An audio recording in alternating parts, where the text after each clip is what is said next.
வந்திருக்கிறவங்க அனைவருக்கும் என்னுடைய merry Christmas. உங்களுக்கு என்னுடைய மேரி கிறிஸ்மஸ். பாஸ்டர் க்ளோரி நம்ம இடத்துல உட்கார்ந்து இருக்காங்க.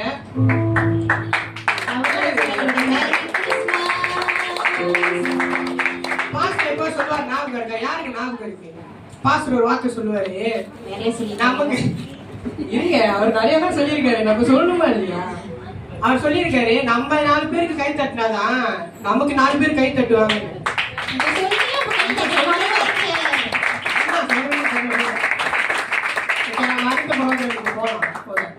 ஏன்னா எல்லாரும் பார்க்க ரொம்ப ஆர்வமா இருக்காங்க. அடுத்து என்ன முதல் ப்ரோக்ராமாக நம் மத்தியில ஒரு குழுப்பாளரை கொடுக்கும்படிக்கு என்பே ராவாங் திருச்சபையின் மாதசே ஒரு பலத்த கருமையோடு வருகிறது.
நமக்கு ஒரு பாலகன் பிறந்தார், நமக்கு ஒரு குமாரன் கொடுக்கப்பட்டார்.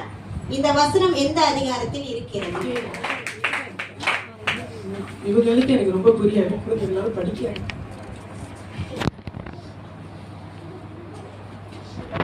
இருக்கிறது சின்னவங்களோட கேள்வி. கிறிஸ்துமஸ்னா பாஸ்டர் இந்த கேள்வி தான் கேட்போம்.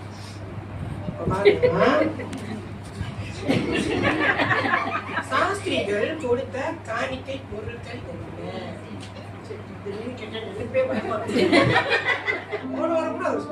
இங்கிலீஷ்ல கூட சொல்லலாம். யாரை ஹெல்ப் பண்ணி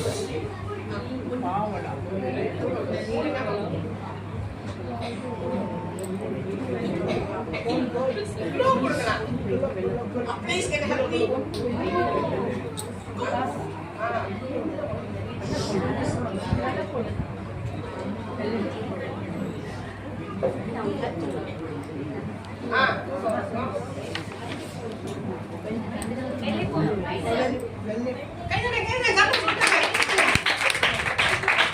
கை தட்டுங்க, நீங்க சொல்லுங்க அந்த கேள்விக்கு பதில். வரிசையோட சொல்லணும், வரிசையோட சொல்லணும்.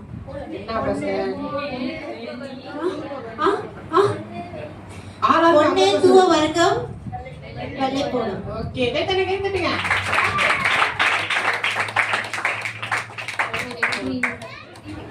சரி, இதோட கேம் இப்போதைக்கு நிறுத்தப்படுகிறது. அடுத்தபடியாக நம்ம மத்தியில் ஒரு தனி பாடலை வரவேற்கிறோம்.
பரிசுநாமத்துக்கு சோஸ்திரம்.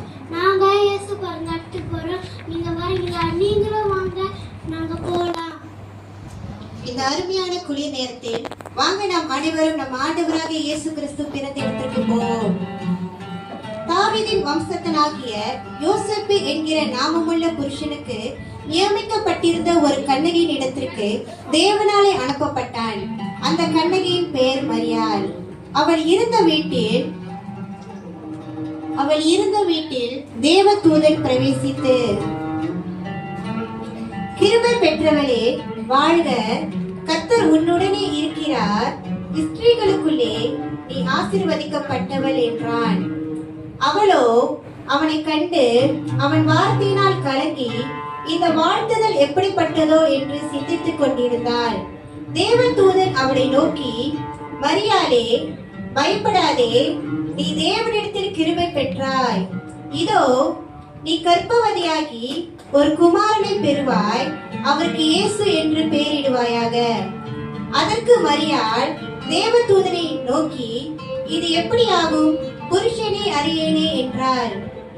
தேவதூதன் அவளுக்கு பிரயோத்தரமாக, பரிசுத்த ஆவி உன்மேல் வரும், உன்னதமானவருடைய பலம் உன்மேல் நிழலிடும். ஆதலால் உன்னிடத்தில் பிறக்கும் பரிசுத்தம் உள்ளது தேவனுடைய குமாரன் எனப்படும். அதற்கு மரியாள், இதோ நான் ஆண்டவருக்கு அடிமை, உம்முடைய வார்த்தையின்படி எனக்கு ஆக கடவுது என்றாள். அப்பொழுது தேவதூதன் அவளிடத்திலிருந்து போய்விட்டான்.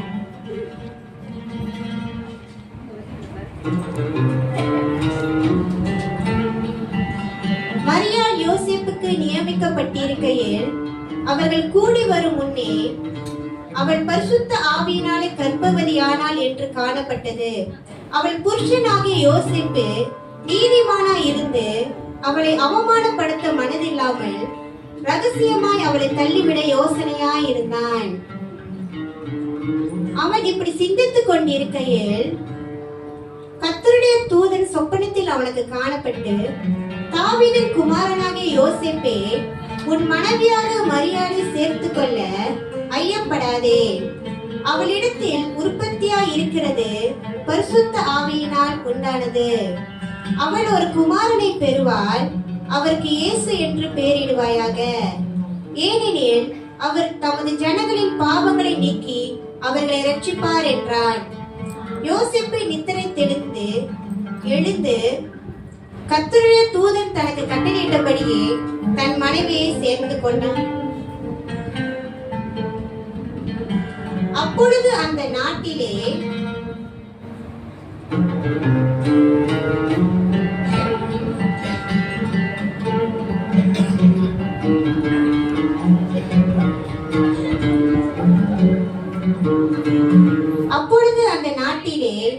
மேய்ப்பர்கள் வயல்வெளியில் தங்கி ராத்திரியிலே தங்கள் மந்தையை காத்து கொண்டிருந்தார்கள்.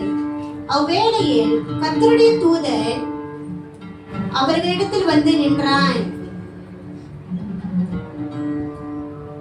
கர்த்தருடைய மகிமை அவர்கள் சுற்றிலும் பிரகாசித்தது. அவர்கள் மிகவும் பயந்தார்கள்.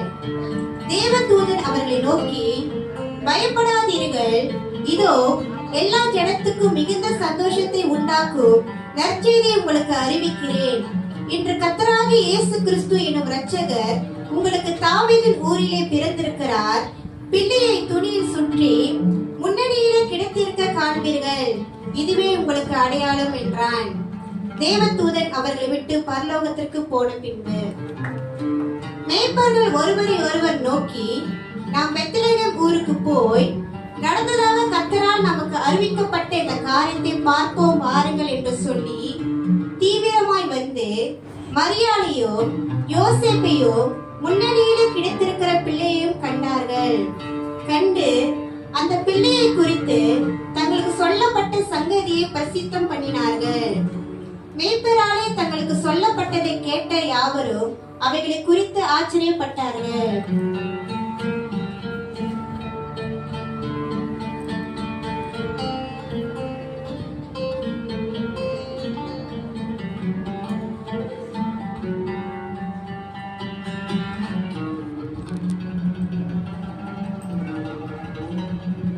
ஏரோது ராஜாவின் நாட்களில் யூதேயாவில் உள்ள பெத்லகேமிலே இயேசு பிறந்த பொழுது கிழக்கிலிருந்து சாஸ்திரிகள் எருசலேமுக்கு வந்து, யூதருக்கு ராஜாவாக பிறந்திருக்கிறவர் இங்கே, கிழக்கிலே அவருடைய நட்சத்திரத்தை கண்டு அவரை பணித்துக் கொள்ள வந்தோம் என்றார்கள்.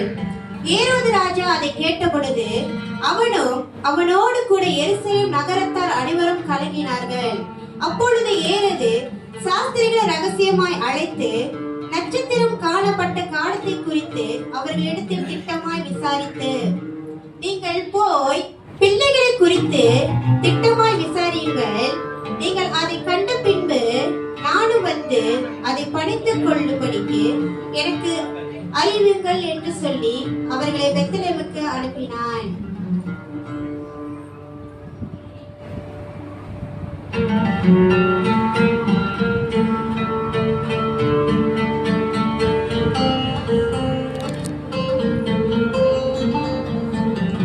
சாஸ்திரிகள் அந்த நட்சத்திரத்தை கண்டபோது மிகுந்த ஆனந்த சந்தோஷம் அடைந்தார்கள். அவர்கள் அந்த வீட்டுக்குள் பிரவேசித்து பிள்ளையையும் அதன் தாயாகிய மரியாளையும் கண்டு சாஷ்டாங்கமாய் விழுந்து அதை பணிந்து கொண்டு தங்கள் பொக்கிஷங்களை திறந்து பொன்னையும் தூப வர்க்கத்தையும் வெள்ளை போலத்தையும் அதற்கு காணிக்கையாக வைத்தார்கள். இதுவே இயேசுவின் பிறப்பு.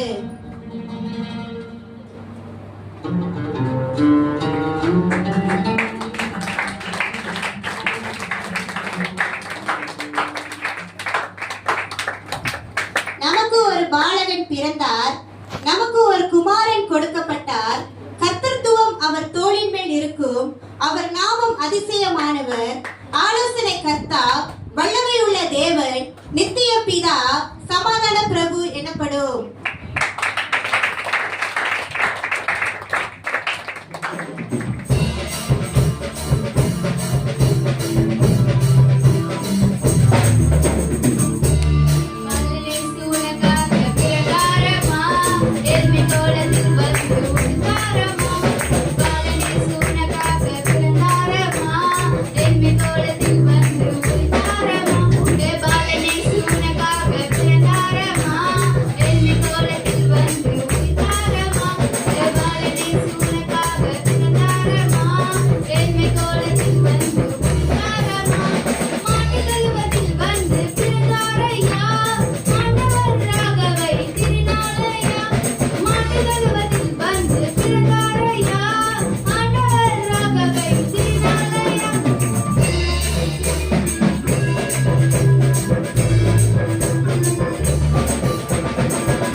சொல்லுதையா.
மகிழ்ச்சி மகிழ்ச்சி மகிழ்ச்சி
கிறிஸ்துமஸ் நாட்களிலே உங்கள் யாவரையும் பார்ப்பது குறித்து மிகுந்த மகிழ்ச்சி.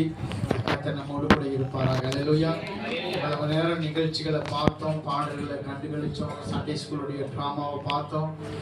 இதை காட்டிலும் மிக முக்கியமான ஒரு காரியத்துக்குள்ள நாம் கடந்து வந்திருக்கிறோம். இந்த கிறிஸ்துமஸ் நாட்களிலே கர்த்தர் நமக்காக வைத்திருக்கிற வார்த்தைகளை நாம் பெற்றுக்கொள்ள வந்திருக்கிறோம். இவ்வளவு நேரம் நம்ம எவ்வளவு உற்சாகத்தோடு கூட பரபரப்பா ஆனந்தமா சந்தோஷமா நம்ம நிகழ்ச்சிகளை கண்டுகளிச்சோமோ அதே மாதிரி கர்த்தருடைய வார்த்தையை நாம் கேட்க போகிறோம். யாவரும் எழுந்து நின்று